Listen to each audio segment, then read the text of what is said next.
बिस्मिल्लाहिर्रहमानिर्रहीम। आज की वीडियो में जानेंगे 9 मुहर्रम को क्या हुआ। सुबह का वक्त अमान नामा शमर की आमद। शमर के करबला में आमद 9 मुहर्रम की सुबह शमर जोशन यजीदी गवर्नर इब्न ज़ियाद का एक सख्त तरीन ख़त लेकर करबला पहुंचे। उमर बिन साद को आखिरी इंतबा। इस ख़त में उमर बिन साद यजीदी लश्कर का सिपह सलार को हुक्म दिया गया था कि या तो वो इमाम हुसैन से फ़ौरन बैत ले या फिर इन पर हमला कर दे। अगर वो ऐसा नहीं कर सकता तो लश्कर की कमान शमर के हवाले कर दे। इब्न सैद ने अपनी कमान बचाने के लिए जंग का फ़ैसला किया।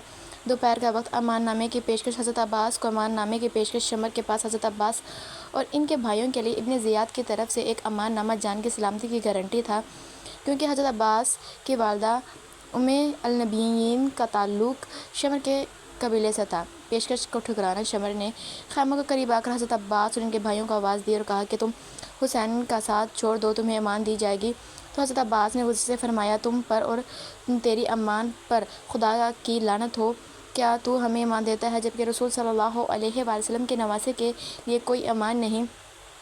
असर का वक्त यजीदी लश्कर की पेशकश कदमी हमले का हुक्म। असर की नमाज के बाद उमर बिन साद ने अपने लश्कर को आवाज़ दी, ए खुदा के लश्कर, सवार हो जाओ और जन्नत की बशारत पाओ। इसके साथ ही यजीदी फ़ौज ने इमाम हुसैन के खैमों की तरफ पेशकश शुरू कर दी और हर तरफ शोरगुल मच गया। इमाम हुसैन का ख्वाब। इस वक्त इमाम हुसैन अपने खैमे के बाहर तलवार का सहारा लिए बैठे थे और आपकी आंख लग गई थी।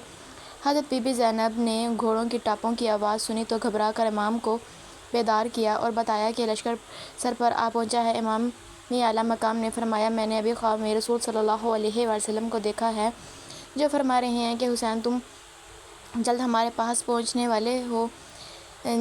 शाम का वक्त मुज़ाकरात और असल मकसद।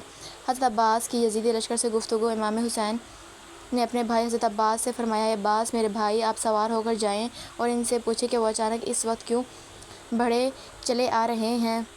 हज़रत अब्बास अपने 20 सवारों के साथ यजीदी लश्कर के सामने गए। उमर बिन साद के लश्कर ने कहा कि ऊपर से हुक्म आया है, या तो तुम अभी बैत करो या फिर जंग के लिए तैयार हो जाओ। रात का वक्त, इबादत के लिए एक रात की मोहलत की दरख्वास्त। जब हज़रत अब्बास ने यह पैगाम इमाम हुसैन तक पहुँचाया तो इमाम ने फरमाया, अब्बास, इनके पास वापस जाओ और अगर मुमकिन हो तो आज की रात की मोहलत लो ताकि हम अपने रब की इबादत, नमाज और दुआ कर सके। खुदा जानता है मुझे इसकी नमाज, दुआ और तिलावत कुरान से कितनी मोहब्बत है। जंग का टल जाना। हज़रत अब्बास ने वापस जाकर ये बात रखी। पहले तो यजीदी लश्कर हिचकिचाया, लेकिन बिल आखिर वो 9 मुहर्रम की रात शब आशूर के लिए जंग टालने पर राज़ी हो गए कि आखिरी फ़ैसला कल सुबह 10 मुहर्रम को होगा।